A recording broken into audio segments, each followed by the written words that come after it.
자, 소띠생을 시작할 때 사주팔자 표에서 여기 소띠를 증명하시려면 여기 축이라는 글자가 나와야 되겠죠. 자, 이번 시간부터 공부하는 거는 이제 우리가 소띠에 대해서 여러 각도로 알아봤으니까 이 소띠생이 몇 월 달에 태어났느냐, 그리고 그 몇 월 달에 태어난 것이 사주팔자에서는 어떻게 해석을 하느냐, 이런 측면에서 한번 알아볼게요.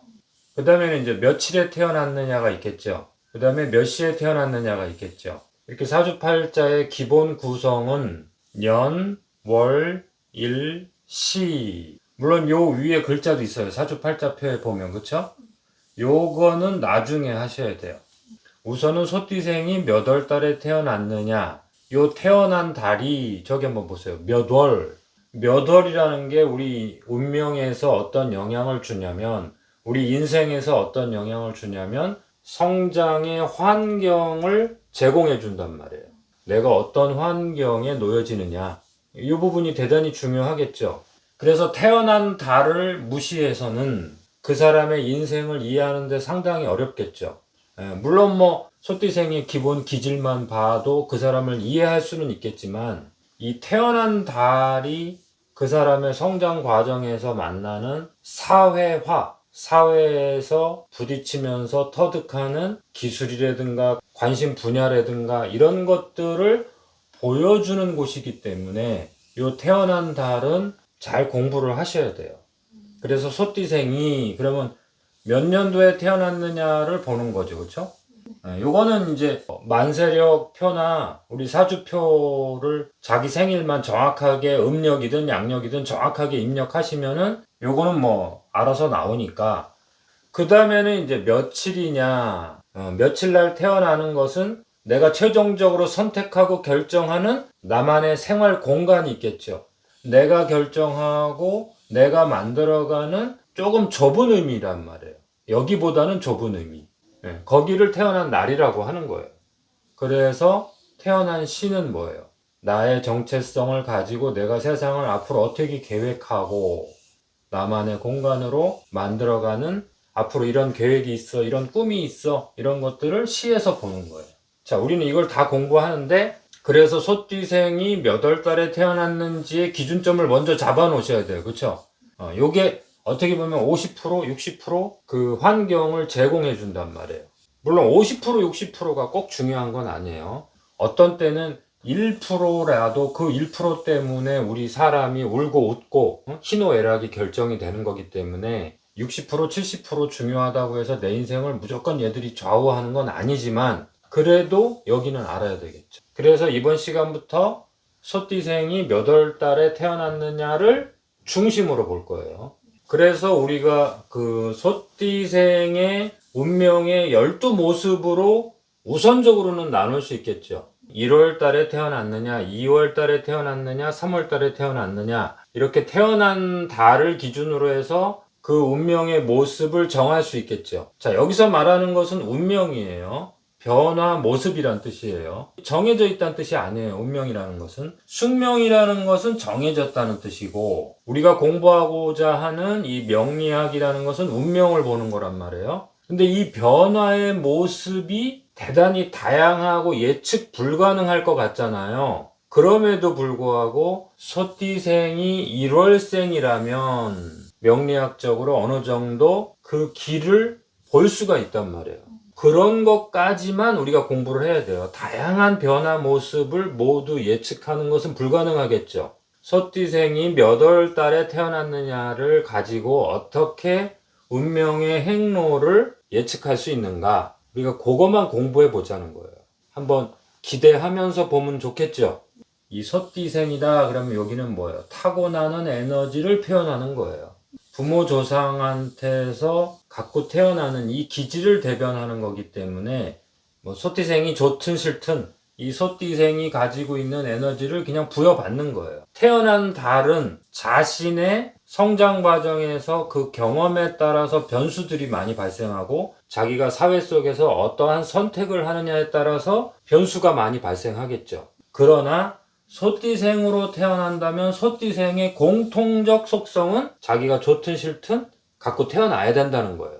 을축생에 태어나든 정축생에 태어나든 기축생에 태어나든 1961년생 신축생에 태어나든 다 축자가 들어가죠. 소띠생의 공통점을 또 갖게 되겠죠. 그런데 개축생은 그 중에서 어떤 속성을 더 많이 갖고 태어나고 신축생은 어떤 속성을 더 많이 갖고 태어나고 이런 특징에 조금 차이가 있겠죠. 그런데 공통적인 거는 뭐예요? 축이라고 하는 공통적 속성에서 몇 월 달에 태어났느냐 여기를 보자는 거예요. 어떤 인생을 만들어 가더라. 어떤 운명을 만들어 가더라. 자, 그것이 소띠생이 몇 월 달에 태어났느냐 이런 공부를 하는 목표점이에요. 요거는 이제 이해가 되시죠? 소띠생 그러면은 소띠생에 타고난 선천 기질이 있겠죠. 그 다음에 소띠생이라 하더라도 부모 조상이 다르잖아요. 부모 조상이 준 그 선천의 기질, 잠재력을 갖고 태어나는 거죠. 그 다음에 어느 방향으로 발휘가 되느냐. 이 사람은 공부하는 걸 좋아하는데 저 사람은 공부하는 걸 싫어한단 말이에요. 이 사람은 한 가지 일에 집중하는 걸 좋아하는데 저 사람은 여러 가지 일을 하는 걸 좋아한단 말이에요. 여기에는 어떤 영향이 대단히 중요하냐면 태어난 달이 중요하단 말이에요. 대추나무인데 새싹이 틀 때가 있고 이파리가 무성해질 때가 있고 열매가 맺을 때가 있고 씨가 완성이 될 때가 있겠죠. 그거는 뭐와 관계 있어요? 태어난 달과 관계가 있는 거예요. 태어난 달을 보면 소띠생이 가지고 태어난 선천 기질이나 잠재력이 드러나는 모양, 방향성 이런 것들을 예측할 수 있다.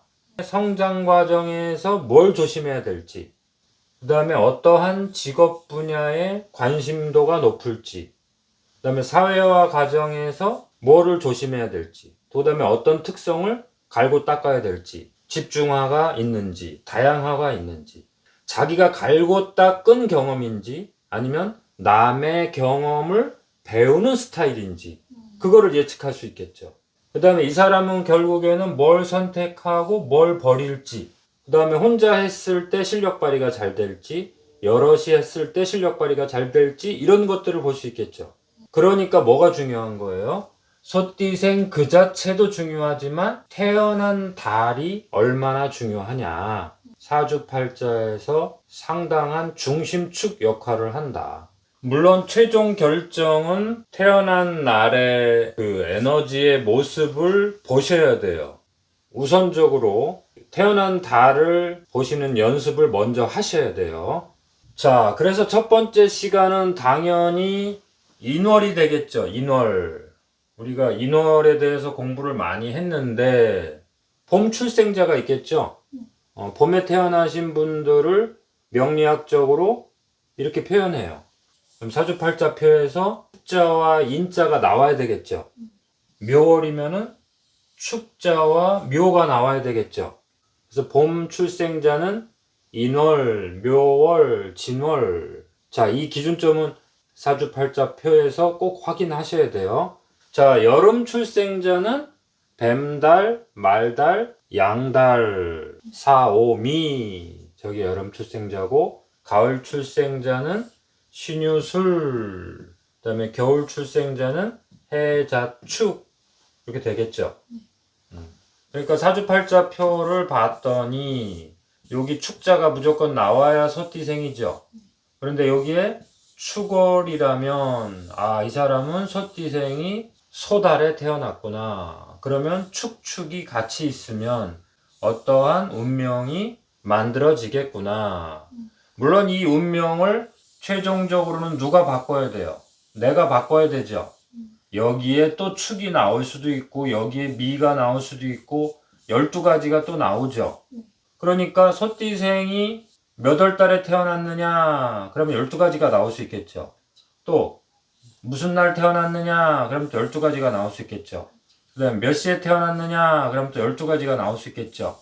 이렇게 소띠생이라 하더라도 다양한 에너지 관계를 만들어낼 수 있는 거예요. 자, 소띠생의 운명의 모습.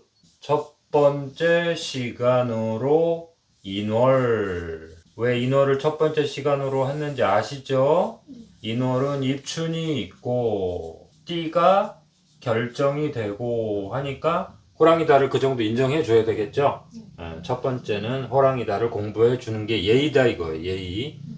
자, 소띠생이 인월에 태어났다면 이 사람은 어떤 운명을 만들어 갈 것이냐. 운명이라는 건 만들어 가는 거예요. 근데 만들어 가는 걸 우리가 어떻게 예측할 수 있느냐? 또 정확하게 예측한다면 그냥 암기하면 되겠죠. 근데 정확하게 예측할 수는 없다. 또 어디에 태어났느냐에 따라서 사회적 경험이 다를 거 아니에요. 거기에서 자기가 선택하는 것도 다를 거 아니에요. 그럼 모습은 달라진단 말이에요. 공부를 일찍 좋아해서 의사 선생님이 되든 사회에 나갔을 때 더 실력 발휘가 되는 사람이든 여러 모습은 있단 말이에요. 소띠생이 호랑이 달에 태어났을 때 특별히 주의할 점이 있겠죠. 이런 것들은 얘기해 줄 수 있다는 거예요. 그렇기 때문에 공부하는 의미가 있는 거예요. 자, 그러면은 소띠생이 가지고 있는 기본 기질을 먼저 알아야 되겠죠. 어떤 부모에게서 태어났느냐, 이거에 따라서 어린 시절에 그 부모의 영향권 때문에 이 소띠생의 기질이 완전히 감추어지고 다른 색깔로 살아갈 수도 있겠죠. 일시적으로.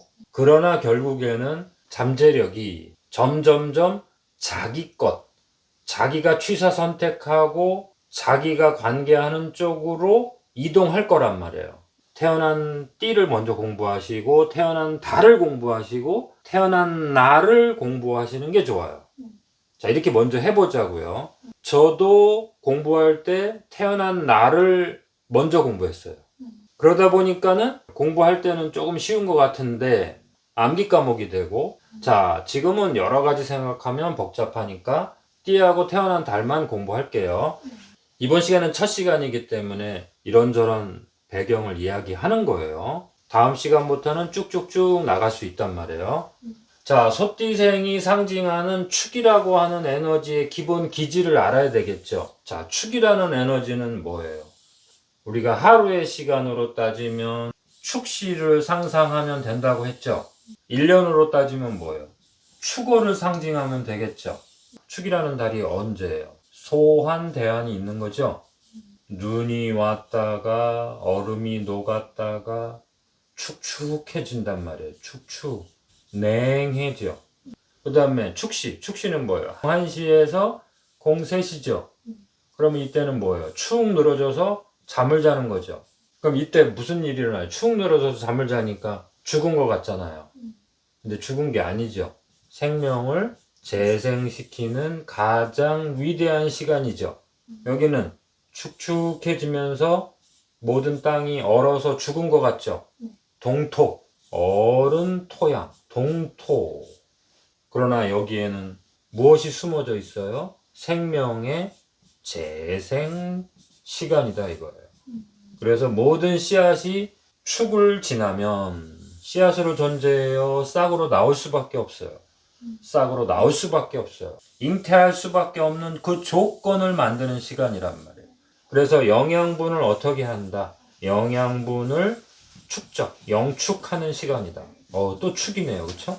그러니 이 축이라는 시간을 또는 공간 속에서 갯벌이죠. 갯벌. 자, 바다를 수의 세상이라고 하고 산과 들판을 초목의 세상이라고 한다면 이 바다와 산과 들판을 연결해주는 그 공간, 여기가 어디예요? 늪지대, 갯벌, 그렇죠? 습지대, 이런 공간을 뭐라 그래요? 축이라고 한단 말이에요. 그러니 공간적으로 봐도 축이라는 공간은 생명을 영원히 유지하기 위해서 축적시키는 공간이죠. 그 다음에 영양분을 축적시키는 거죠.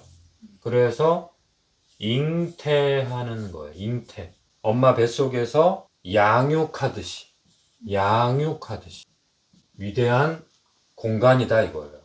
공간으로 보든 시간으로 보든 이 축을 이해하셔야 돼요. 그래서 소띠해에 태어난 분들은 이 지구상에 왜 왔어요? 지구를 살리려고 온 거예요. 가족을 살리려고 오고 그러한 미션, 임무를 갖고 태어나신 분들이에요. 위대한 분들이죠. 소띠생을 무시하면 안 돼요. 주변에서 소띠생들이 또 그러한 역할을 맡고 있단 말이에요. 자, 그래서 이러한 소띠생의 그 타고난 에너지를 우리가 인간 사회 속에서는 어떻게 활용할 수 있는가. 예를 들자면은 재활용 센터죠.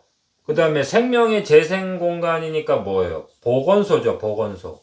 요양센터죠, 요양병원. 간호하거나 남을 살리는 일. 화려하냐, 화려하지 않으냐, 그런 게 중요한 게 아니라, 그쵸? 남을 양육하고 배려하는 일이죠, 배려하는 일. 근데 알고 보니까 거기가 어디예요? 보물창고예요. 겉에서는 창고인데 들어가 보니까 뭐가 있는 거예요? 보물이 있는 거예요. 여기를 뭐라 그래요? 이걸 축이라고 하고 소띠생이 이러한 능력을 갖고 태어난 거예요. 근데 보물창고가 열쇠가 꽉꽉 닫혀서 열쇠를 못 열면 안 되잖아요. 그 열쇠를 여는 방법을 알아야 될 거 아니에요. 그게 호랑이 달에 태어난 사람은 어떻게 그 열쇠 비밀번호를 열 것이냐, 그 공부를 해야 되겠죠. 자, 생명을 회복시켜주는 일을 하는데 호랑이 달에 태어나는 사람은 어떠한 쪽으로 생명을 회복시켜 줄 것이냐. 그냥 일반 밥을 해서 생명을 살릴 거냐, 기사식당을 해서 기사님들을 아침에 든든하게 생명을 회복시켜 줄 것이냐. 일반 밥은 아니죠. 그쵸? 그 재생을 시켜주는 공간이면서도 인월이라면, 이제 우리가 인월을 공부해야지, 기사식당이네요. 이게 알 수 있을 거 아니에요. 그쵸? 그 다음에 재활용인데, 그냥 일반 종이를 재활용하느냐, 특수 금속이냐, 특수 소재냐. 인월이라면은 특수 소재가 들어가는 거죠. 특수한 물질. 왜 그래요? 그거는 아직 인월을 공부 안 했기 때문에 이해가 안 되겠죠. 자, 재활용은 재활용인데 재활용 분야에도 여러 가지가 있잖아요. 거기에 성분이나 물질을 정확하게 나누는 재활용 분야가 있고, 인을 공부하시면 재활용 쪽에서도 어떤 재활용이냐, 이것까지 알 수 있겠죠. 네, 그게 이제 태어난 달을 공부를 해야 된다 이거예요. 그래서 이제 부가가치를 창출하는 사람이다. 근데 부가가치를 창출하는데 인월에 태어났다면 어떤 분야에서 창출할 것이냐. 그러면 예를 들어서 일반 부동산이다.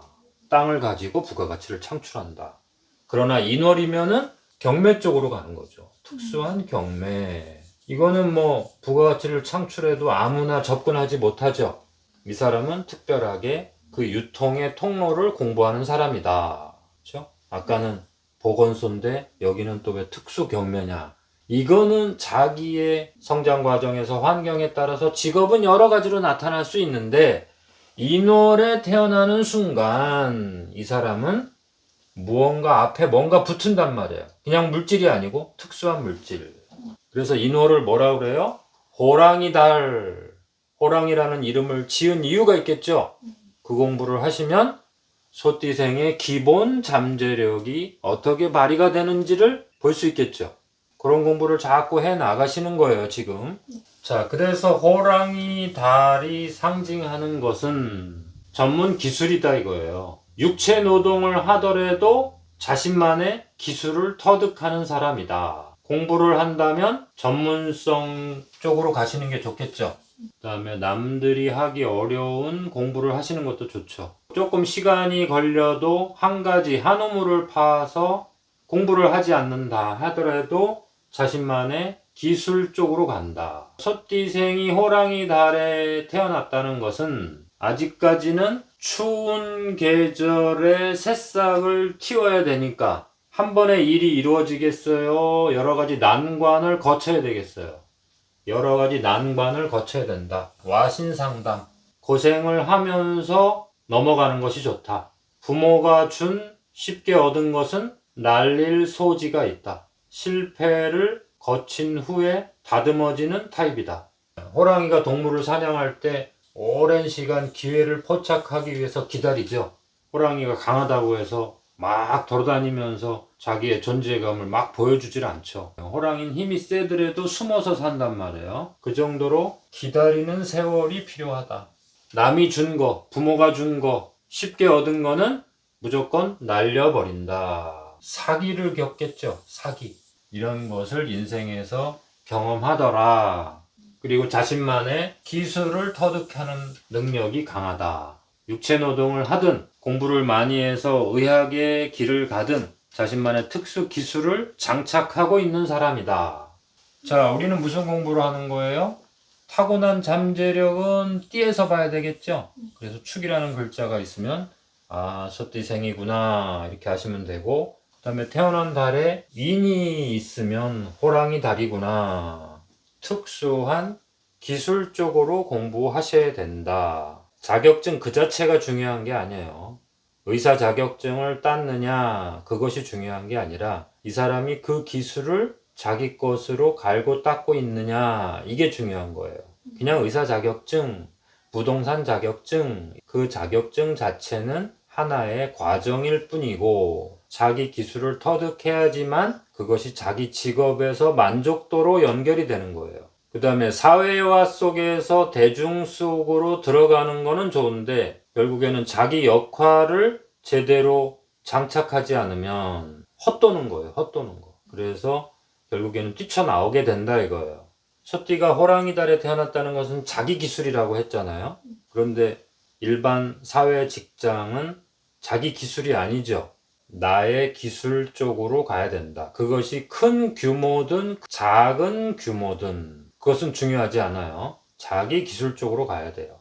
자, 그래서 명리학에서는 소띠생이 호랑이 달 인월에 태어났을 경우에 어떠한 흐름을 만들어내는가. 자, 1번 겁살, 2번 축인상생, 3번 전문 기술성, 4번 전달성 이렇게 써있죠. 자, 소띠생의 중심 에너지가 뭐예요? 열매 보관 창고예요. 열매 보관 창고. 열매 보관 창고는 혼자 일을 못 하겠죠. 열매를 만들어내는 띠가 있겠죠. 그 다음에 그 열매의 가치가 얼마냐. 열매의 가치를 창조하는 띠가 있겠죠. 열매인데 1등품인지 2등품인지 이렇게 나누는 띠가 또 있겠죠. 이렇게 세 띠가 만나서 열매의 보관 창고로 완성이 되는 거예요. 그럼 열매를 만들어내는 힘, 나무로 따지면 나무에 있는 영양분을 흡수해서 열매로 만들어낼 수 있는 그 힘, 그건 누가 갖고 있는 거예요? 뱀띠, 뱀의 에너지가 갖고 있는 거예요. 근데 열매를 만들어냈는데 그 열매 중에서 1등품이냐 2등품이냐 선별을 하고 등급을 나누고 그 다음에 그것에 부가가치를 올려서 우리 열매가 더 좋은 거다 이렇게 가치를 창조해내죠. 그 가치를 창조해내는 띠가 뭐예요? 닭띠. 근데 이거를 다음 세상에 다음 세대 다른 공간 여러 공간으로 이동하고 또 시간을 넘나들면서 전달을 하려면 어딘가에 보관을 해야 되겠죠. 그 보관하는 장소가 어디예요? 소띠. 이 세 띠를 합쳐서 뭐라 그래요? 삼합이라고요. 삼합. 아하, 그래서 뱀띠하고 닭띠하고 소띠는 삼합이 되는구나. 자, 그런데 소띠가 누굴 만났어요? 호랑이 달에 태어났다는 것은 호랑이 에너지를 만난 거잖아요. 그러면 호랑이 에너지는 어떤 역할을 하는지를 또 아셔야 돼요. 이 열매가 만들어지기 위해서는 영양분이라는 게 만들어져야 돼요. 영양분. 그 다음에 영양분의 가장 중요한 요소는 나무로 따지면 광합성 작용이라 그래서 이 색소 역할이 대단히 중요한 거예요. 빛이라고 하는 화학 에너지에 의해서 모든 생명의 영양분이 만들어지는 기초가 거기에 있단 말이에요. 거기에 출발점이 호랑이에요. 자, 그래서 호랑이는 최종적으로는 말과 개의 에너지, 인호술이라고 하는 에너지로 완성이 되는 거예요. 자, 이 호랑이 에너지는 첫 출발점이고 여기는 뭐예요? 마무리 보관 창고고 서로 좀 다르죠. 얘는 사유축이라고 하는 그룹의 마무리 역할을 하는 거고 얘는 인호술이라고 하는 그룹의 출발점 역할을 하는 거고 서로 좀 다르죠. 자, 그래서 지금 우리는 한번 열두 에너지를 그림을 그려보세요. 여기는 물의 세상, 여기는 나무의 세상, 여기는 불의 세상. 자, 어렵더라도 일단 보세요. 여기는 금의 세상. 자, 보세요. 물, 나무, 불, 금, 열매, 물, 씨앗, 나무는 싹과 이파리, 줄기 이런 거죠, 그렇죠? 외형 모습. 여기까지 공부하면 이제 초보자시고요. 자, 여기까지 공부하시는 분들은 이제 겉으로 나타나는 모습을 공부하신 거고, 실제로 내부에서는 어떤 일이 일어나냐면, 자, 어려워요. 해, 자, 축, 인, 묘, 진, 사, 오, 미, 신, 유, 술. 자, 이거 겉의 모습이라고 그랬죠. 속의 모습은 어떻게 되냐면, 실제로는 꽃이 만들어지기 위해서는 호랑이 때 나온 이파리에 새싹에 색깔이 같이 나온단 말이에요. 그 색깔이 5화의 최대치로 성장을 하고 술에 이 색깔의 불기운의 저장 창고가 또 있을 거 아니에요. 그쵸? 거기가 또 술이란 말이에요. 자, 어려워요. 그래도 따라오셔야 돼. 그 다음에 열매의 모습은 꽃이 필 때 이미 씨방이 만들어진다고 했어요. 그래서 열매가 만들어지고 축이라고 하는 저장 창고가 만들어져요. 그래서 사유축이라고 하는 또 삼합이 만들어져요. 이게 내부의 모습이에요. 삼합이라는 에너지는 눈에 보이진 않지만 이미 그렇게 흘러가고 있는 거고요. 여기는 그냥 외형적인 모습으로 나눈 거예요.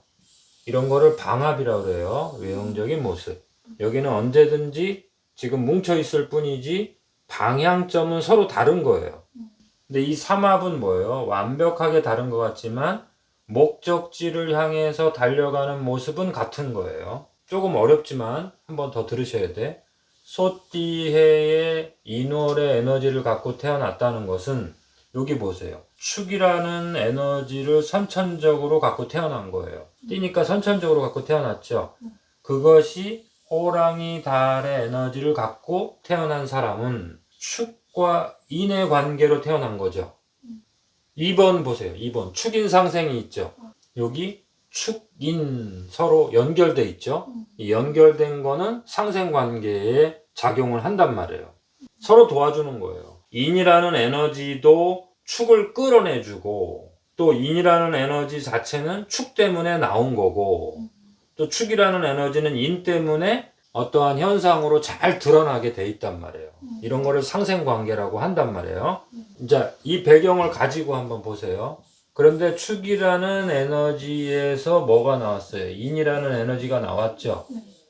근데 이 사람이 소띠생인데 인월에 태어났으니까 딱 이 에너지 관계에 해당되잖아요. 그런데 원래 소띠 에너지는 어떤 작용을 하죠? 여기 사, 유, 축 요 역할을 하잖아요. 그렇죠? 원래 여기가 출발점이란 말이에요.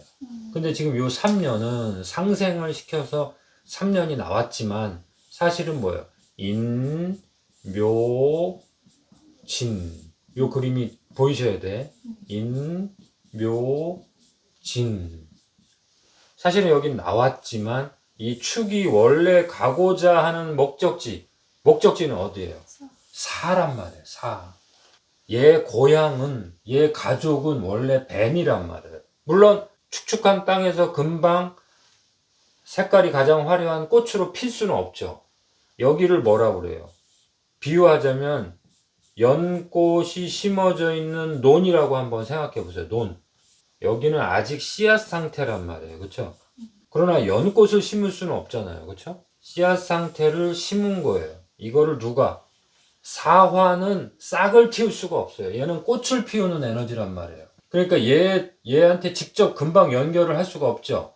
그러면은 그 악조건 속에서 새싹을 틔우는 기수는 누구한테 제일 좋아요? 호랑이 인한테 제일 좋잖아요. 호랑이 인이 제일 좋죠. 그럼 호랑이 인한테 부탁을 하든 뭐 신이 그렇게 만들어 놨으니까 거기에 도움을 받아야 되겠죠. 이 과정을 거쳐야 된단 말이에요. 그래서 싹으로 나와야 돼요. 그렇죠? 싹으로 나와서 나무가 외형을 만들어 가야 되죠. 그게 묘예요. 그러나 여기는 축의 목적지는 아니죠. 아직까지 아니잖아요. 그래서 이파리까지 외형을 완전히 완성시키면 뭐가 되는 거예요? 진이 되는 거예요. 그러나 여기는 축의 목적지는 아니죠. 그래서 비로소 사화, 꽃이 피면은 뭐예요? 시방이 만들어지면서 열매를 맺을 수 있는 최적의 조건이 완성이 되는 거죠. 아직 열매는 아니지만 이 뱀이라는 게 그래도 축의 입장에서는 여기가 새로운 출발점이 된단 말이에요. 그러나 애초에 축에서 바로 사로 갈 수는 없잖아요. 갯벌에서 진흙탕에서 바로 연꽃을 피울 수는 없잖아요. 그래서 인묘진을 거쳐야 되죠. 거치는 이 3단계를 거쳐가야 된단 말이에요. 그 첫 출발점이 어디예요? 호랑이란 말이에요. 그러니 소띠생의 이 축이라는 에너지가 호랑이를 만났다는 것은 축의 터전에서 생명체를 탄생시킬 수 있는 첫 번째 출발점이다. 그렇기 때문에 축의 입장에서는 1차 목표 지점은 되는 거예요. 축 입장에서 이는 이 지점을 거쳐야 되는 거지 여기가 자기의 본거지는 아니란 말이에요. 그럼 본거지 역할을 했다가는 큰일 나겠죠. 인생에서 첫 출발점이든 사회에서 첫 출발점이든 첫 번째 중앙 본거지를 차지한다, 못 차지한다? 못 차지한다 이거예요. 난관을 거쳐야 돼요. 결혼을 하더라도 소띠생이 인월에 태어난 여자라면은 이 사람이 내 남편의 본 역할을 처음부터 한다, 못한다? 못한다. 이 사람하고 지지고 볶고 싸우든 아니면 떨어져 살다 합치든 아니면은 도와주고 챙겨주느냐고 뭐 주말 부부가 됐든 고생을 하든 그 과정을 거쳐야지 진짜 내 남편이 된다 이거예요. 왜 그래요? 축인의 에너지를 우리가 이해한다면 본거지는 아니란 말이에요. 이걸 뭐라 그래요? 겁살이다. 나의 주도권을 행사할 수 있는 곳이 아니다.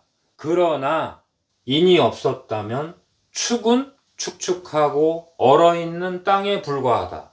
인을 만남으로써 이 축은 생명을 틔울 수 있게 되었다. 그러니 이 땅은 어떤 땅이에요? 축이라는 땅은 인을 만나는 순간 난관을 헤쳐나가고 새로운 생명을 살려내는 그러한 토양이 되는 거죠. 비유하자면 그렇다는 거예요. 그래서 세상에서 처음에 남들이 알아주지 않아도 나중에는 위대한 역할을 하게 되는 거죠.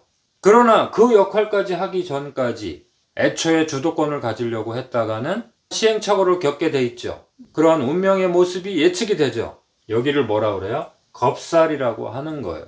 겁살을 갖고 태어났다. 겁살이라는 것은 주도권을 갖고 있지 않기 때문에 주도권을 잘못 행사할 경우에는 겁탈당할 수 있다. 자기가 가보지 않은 곳에 함부로 가지 말아라. 자기가 상대하지 않은 사람을 함부로 믿지 말아라. 사기당한다. 호기심에 잘못 갔다가 큰 손해를 본다. 이게 겁살의 운명이에요. 그러나 그것이 이 인을 단련시키는 과정으로 본다면 뭐 괜찮은 거죠. 그 경험이. 그러면 어떻게 하면 좋겠어요? 성장 과정에서 너무 편하게 키우지 말라는 거죠. 미리미리 겁살을 경험하게 해서 이 사람이 오히려 이 호랑이가 자연을 호령하고 산을 호령하는 호랑이가 돼야지 어디에 갇혀있는 먹이를 갖다 바치는 그런 호랑이가 된다면 제대로 된 호랑이가 안 되겠죠. 겁살이라고 한 이유, 축이 뱀으로 연결이 돼야 되는데 절대로 필요한 시간이지만 축 입장에서 보면 주도권을 갖고 있지 않다.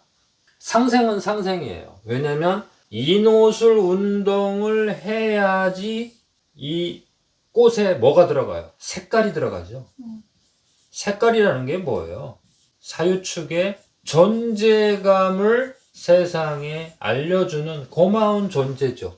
사유축이라는 에너지 입장에서 인호술은 뭐예요? 선생님이에요. 선생님. 선생님 이전엔 누구예요? 부모님. 부모님의 조건이 너무 중요하다는 거예요. 이 사람한테는 특히. 그런데 인이기 때문에 꼭 껴안고 있을 수는 없다는 거예요. 관계가. 겁살이기 때문에. 비유하자면 얼어있는 땅에서 새싹을 틔우듯이 난관이 생긴다. 부모 조건에서 내가 힘들어지는 상황이 생긴다. 결혼 초에도 처음부터 꼭 껴안을 수는 없다 이거예요. 서로 공간적으로 시간적으로 떨어져 있는 시간이 필요하다. 필요하지 않다 하더라도 그런 일이 생긴다. 그래서 인호술이라고 하는 에너지 중에 이 인이라는 에너지가 축이 만들어낸 것 같지만 이 인이라는 에너지가 뭐예요? 사실은 사유축 운동을 가능하게 해준 거잖아요. 그쵸? 그래서 뭐라고 그래요? 축과 인은 상생이다. 이렇게 하셔야 돼요. 그래서 자신이 지금 고생하는 거, 애초에 사회생활을 하면서 난관에 부딪히는 거, 이런 것들을 자기 단련이라고 생각하고 인정하고 기꺼이 받아들여야지 위험성이 제거가 된다. 뭐가 제거가 돼요? 위험성이 제거가 된다. 이걸 뭐라고 그래요? 위험성이 제거되는 거. 오히려 위험한 걸 통해서 그러한 난관을 경험하게 하길. 좋은 거, 단맛을 경험하는 게 아니에요.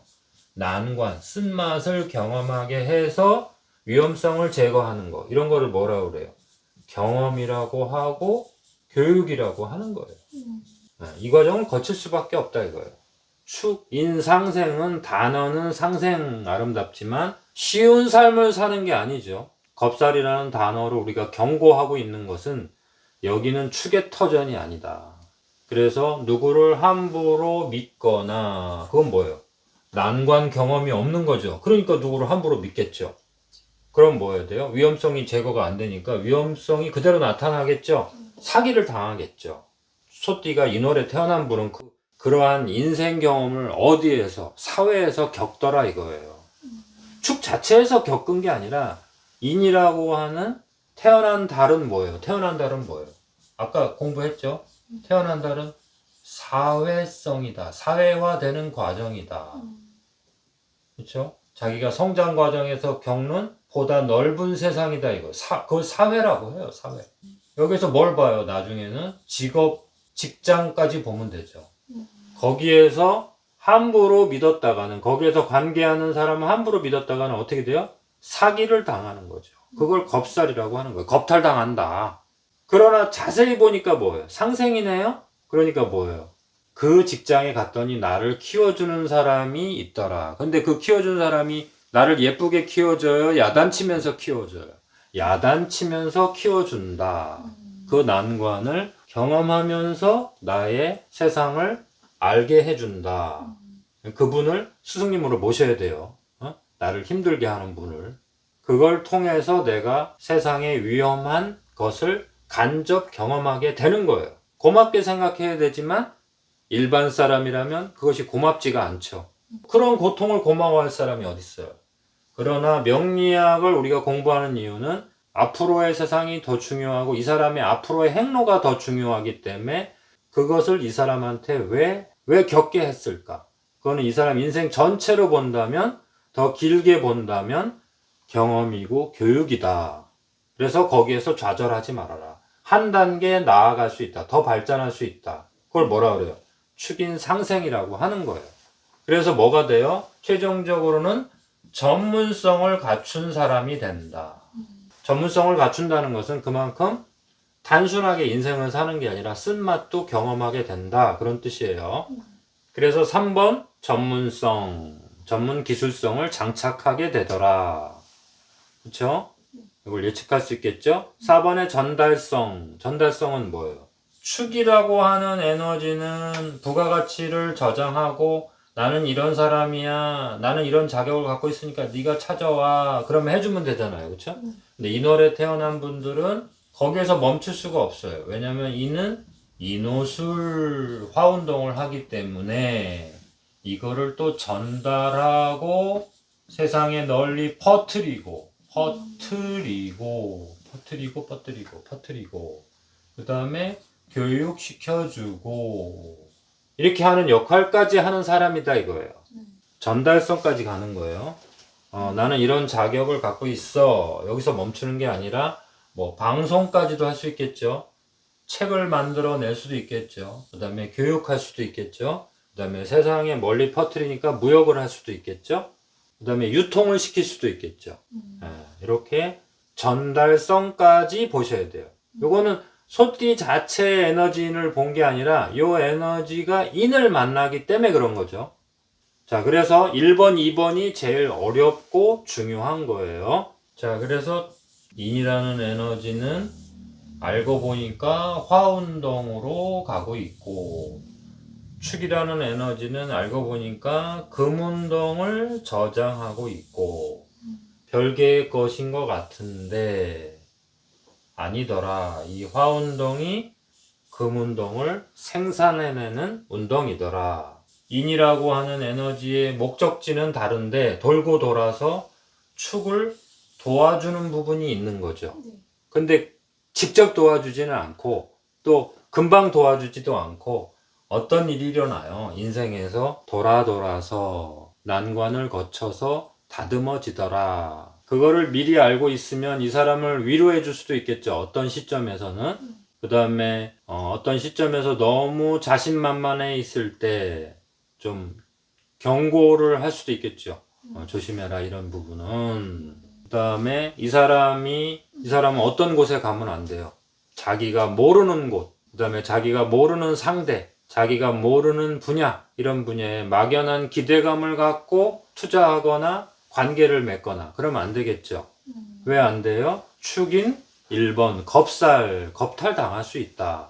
내가 겁박해서 내가 가져올 수도 있지만 대부분은 내가 겁탈 당할 수 있다. 이 부분에 포인트를 두셔야 돼요. 자, 소띠가 인월에 태어난 것도 공부하자면 내용이 좀 있네요. 소띠생이 인월인 경우에 겁살과 축인상생을 중심적으로 보시라 그랬어요. 공부를 많이 하신 분들은 간단한 내용인데 처음 공부하시는 분들은 겁살, 축인상생 이런 단어들이 어렵단 말이에요. 자, 그래서 겁살과 축인상생이 있을 경우에는 어린 시절의 기억이라든가 경험이 이 사람한테 상당한 영향을 준다. 이 축이라는 에너지가 인을 만나면 퍼트려서 막 여기저기 흩어지는 게 아니잖아요. 그렇죠? 어린 시절의 기억이나 경험이 이 사람한테 각인이 된다는 거예요. 각인. 상당히 영향을 준다는 거예요. 이 사람의 그 각인된 기억, 각인된 경험이 얼마나 나이가 들어서도 또 이 사람 인생 행로에서 이 사람한테 영향을 줄지 그걸 이해하실 수 있겠죠. 겁살이라는 게 주도권이 텅 빈 상태, 나의 주도권이 없는 상태라고 했죠. 우리가 어떤 모르는 식당에 간다면 거기는 복걸복이잖아요. 맛있을 수도 있고 맛이 없을 수도 있고. 근데 겁살이라는 것은 뭐를 상상하시냐면 처음 가보는 식당, 처음 가보는 지역 이렇게 생각하시면 돼요. 그렇기 때문에 이 사람의 인생 행로에서도 뭐예요? 오랜 시간 동안 20대까지도 자신의 주도권을 또는 주 종목, 자기 직업의 주 종목 그거를 찾지 못하는 분들이 의외로 많단 말이에요. 그리고 이제 외부에 퍼져나가질 못하니까 뭐예요? 약간 소극성으로 나타날 수도 있어요. 그렇지만 겁살과 축인상생이 있는 분들이 뭐예요? 내부의 열정은 엄청나게 강하죠. 그래서 이게 이제 결국에는 이 사람이 어디로 가요? 축인상생을 통해서 외부의 활동성과 그 외부의 활동성이라고 해도 결국에는 자기가 정해놓은 자기 분야, 완전히 막 퍼뜨리는 분야는 아니에요. 자기가 어울리는 사람, 자기가 관심 있는 분야, 좀 좁아져 있다고 봐야죠. 그렇지만 열정이 넘치는 분이죠. 그렇기 때문에 아주 자기 관심 분야에 한정돼서 활동하는 모습으로 나타나고 또 인이 있다는 것은 전문성과 기술성, 자기만의 독특한 취향. 이게 남들한테 막 맞추는 게 아니에요. 호랑이는 남들의 심리에 막 맞추는 게 아니잖아요. 그렇죠? 자기만의 고집으로 들어가는 성향도 강하다는 거죠. 그러한 기질을 갖고 점점점 외부 활동성으로 나온다 이거예요. 근데 처음에는 외부 활동성에서 주로 소극적으로 나타날 수도 있다는 거예요. 왜냐면 겁살이기 때문에 이 주도권을 애초에 갖지 못했다면 주로 성장기 때는 주도권을 갖지 못하잖아요. 이 주도권을 완전히 펼쳐주는 부모를 만났다면 괜찮지만 그런 부모님은 많지 않단 말이에요. 이런 경험을 막 하게 해주고 그렇다면은 축인의 기본 기질이 있기 때문에 소극성으로 나타나다가 나중에 외부 활동성으로 나온다. 그러나 외부 활동성으로 나온다 하더라도 상당히 자기 분야에 집중돼서 인간관계도 하고 거기에서 역할을 하는 그 전문성으로 들어갈 수 있다. 기술성으로 들어갈 수 있다. 이렇게 보시면 되죠. 한편으로는 좋은 거예요. 뭐 다양한 인간관계를 안 하는 것이 오히려 좋을 수도 있어요. 왜냐하면 다양한 인간관계를 하면서 그 다양성 속에 내가 예측하지 못하는 사람과 인간관계를 할 경우에 겁탈당할 수 있단 말이에요. 좋지 않다고 했죠. 다양한 인간관계를 해서 좋은 사람이 있고 다양한 인간관계를 함으로써 오히려 손해보는 사람이 있잖아요. 그럴 때 이 믿었던 사람한테 겁탈당할 수 있다. 자기 입장에선 믿은 건데 내가 예측하지 못한 상황이 생기기 때문에 그걸 겁살이라고 한단 말이에요. 이 겁살은 내가 갖고도 태어나지만 또 뭐에서도 와요. 12년에 한 번씩 시간 속에서도 오죠. 겁살해가 되거나 겁살의 달, 월이 인월이거나 아니면 호랑이 띠해거나 이런 경우에는 소띠생이 겁살의 시간으로 들어간단 말이에요.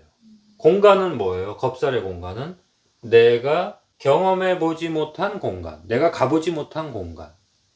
이 사람이 처음 술집에 갔어요. 근데 술집을 처음 간 거야. 그렇다면 이 사람 입장에서는 그 술집이 뭐예요? 겁살 공간이죠. 거기에서 당할 수 있다는 거예요. 자기가 생각하지 못했던 사건, 사고가 일어날 수 있다는 거예요.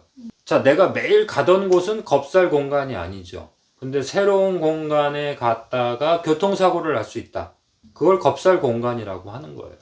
그러니까 이 살이라고 하는 것은 공간과 시간과 인간관계 속에서 세 측면에서 나타날 수 있는 거예요. 공간, 시간, 인간. 그런데 거기에 겁자가 붙었다는 건 뭐예요? 내가 잘 모르는 곳, 처음 시작할 때, 새로운 사람, 이런 곳은 무조건 겁살 공간과 시간이라고 생각하세요. 거기에서 이 사람은 뭐를 당할 수 있다? 겁탈당할 수 있다. 손해를 볼 수 있다. 사기를 볼 수 있다. 여러 경험을 미리 해버리면 공부를 통하거나 뭐 운동을 통하거나 미리 그런 경험을 하면은 뭐예요? 오히려 이 인이라는 게 전문성으로 들어가죠. 독특한 기술로 들어간다는 거죠.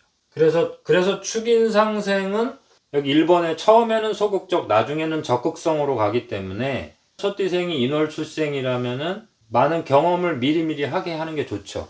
애지중지한다고 너무 우물안 개구리나 마마보이가 되게 해서는 안 되겠죠. 그래서 경험을 통해서 전문성으로 가게 하는 게 제일 좋겠죠. 그리고 처음에는 소극적으로 나타나기 때문에 소띠생 인월출생자를 교육시킬 때 다그치거나 조급해하면 안 되겠죠. 이 사람을 그 선생님이 이 사람을 지켜볼 때 너무 다그치거나 그러면 이 사람한테 일종의 트라우마가 생긴단 말이에요. 오히려 더 숨어버리고 자기의 잠재력을 제대로 발휘하지 못하는 그런 사람이 된단 말이에요. 이 사람한테는 암기 과목이 중요한 게 아니라 경험하는 게 중요한 거예요. 암기 과목 해서 자격증 따봐야 사회 경험을 하는 데 있어서 오히려 이 사람은 또 겁탈당하고 오히려 그것 때문에 더 큰 손해를 본단 말이에요. 자격증은 있는데 사업하다가 사기를 당한단 말이에요. 자격증하고 사회 성공하고는 또 다른 문제란 말이에요. 소띠가 인월생인 경우에는 무조건 성공한다. 왜냐면 전문 기술을 장착하니까 이렇게 얘기해도 뭐 50%는 맞지만 나머지 50%는 어떻게 할 거냐 이거예요. 그래서 여기 보세요. 예측 불가능한 일, 그러한 사람을 가까이 하지 말아라. 그러한 사람과 거래하지 말아라. 그래서 3번에 실패를 일찍 겪을수록 오히려 좋다. 실패를 겪는 게 뭐가 좋으냐 이럴 수도 있지만 축인 상생하면서 전문 기술성으로 들어가면서 전달성으로 가잖아요. 그렇죠? 그러니 처음에는 소극적인 것 같지만 가장 적극적인 사람이 되잖아요. 그럼 얼마나 이때가 되면 자신만만하겠어요. 그렇죠? 그런데 결국에는 꼼꼼히 모아서 한 방에 사기당하잖아요. 이 겁살을 갖고 태어난 분들은 이걸 조심해야 된단 말이에요. 이분이 처음에 당하는 게 아니라 처음에 당하면 오히려 경험이 돼서 좋은데 꼼꼼하게 자기가 벌어서 결국에는 이렇게 당한단 말이에요. 그래서 실패를 일찍 겪을수록 좋다 이런 말을 할 수 있는 거예요. 성공했다고 방심하면 안 돼요. 여기서 당할 수 있단 말이에요. 그 다음에 전문성이 있으니까 자기가 그 분야에서 잘 안다고 해서 다른 분야까지 다 할 것 같은 착각을 빠지면 안 되죠. 근데 그렇게 된단 말이에요. 사람이라는 게. 자기가 똑똑하니까 다른 것까지 다 예측할 수 있다고 착각한단 말이에요. 그 다음에 전달성이라는 건 뭐예요? 인간관계를 안 맺을 수가 없죠. 그 관계 속에서 이 사람이 성공하는 길도 되지만 겁살의 운에 들어갔을 때 당한단 말이에요. 이런 건 사법 뭐 이런 건 좋은 거예요. 한 곳에 집중해서 전문 기술로 들어가는 거예요. 기술. 사회에서는 센 곳에서 일하는 사람이다. 호랑이 달에 태어났다는 것은 뭐 여자인 경우에는 남편도 센 사람을 만나는 거고 남자인 경우에는 전문 기술로 들어가는 곳이다. 누가 대신 뭐 역할을 해줄 수 있는 게 아니라 알바하듯이 대충 누가 해줄 수 있는 게 아니라 내 기술을 요구하고 누군가 나를 불렀을 때는 내 기술 때문에 불렀다 이거예요. 그게 누구예요? 소띠생이 이 노래 태어난 사람이다 이거예요. 자, 그러한 기술과 능력은 좋은데 뭐를 조심해라. 겁살 시간에는 특히 조심해야 되고 2022년이 호랑이 해잖아요. 그렇죠? 네. 호랑이 해에는 소띠생은 이런 걸 조심해야 되겠죠. 자신의 능력을 알아봐서 사람들이 이거 일 같이 하자 저거 일 같이 하자 이렇게 하는 건 좋은데 올인하지 말아라. 그걸 너무 즐거워하지 말고 너무 기뻐하지도 말아라. 오히려 손해볼 확률이 높다. 이렇게 보셔야 돼요. 그 변수가 많은 곳, 예측 불가능한 그 시간에 나의 모든 것을 올인하지 말아라. 그림을 그려본다면 축이라는 공간은 이 바다에서 나온 갯벌과도 같은 거예요. 그렇죠? 근데 여기는 알고 보면은 목적지는 뭐예요? 그래서 모든 가치를 보관했다가 이 씨앗에 있는 모든 가치들이 뭐로 나와요? 싹으로 나오는 거죠.